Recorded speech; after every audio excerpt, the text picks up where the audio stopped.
Hi, and welcome back to the SAT2 U.S. History Exam Review. Today we're going to be talking in detail about the 1920s exclusively. So this is a part of the interwar period between World War I and World War II.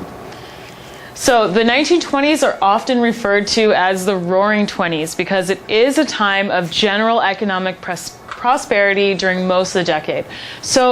However, during the immediate post-war period, so right after World War I, there's a little bit of an economic adjustment happening.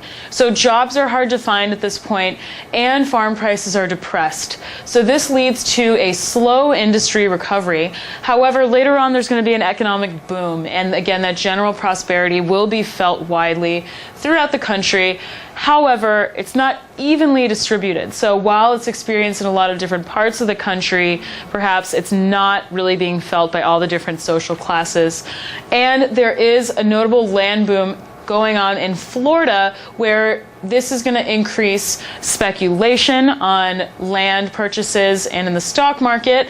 And eventually this is going to be one of the factors leading to the 1929 stock market crash, which will then be marking the beginning of the Great Depression.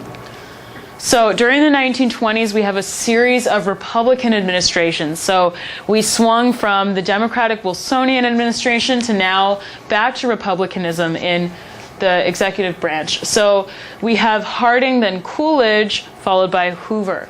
So when Congress rejected the Treaty of Versailles and thus the League of Nations proposed by Wilson, this marks a return to isolationism in terms of U.S. foreign policy.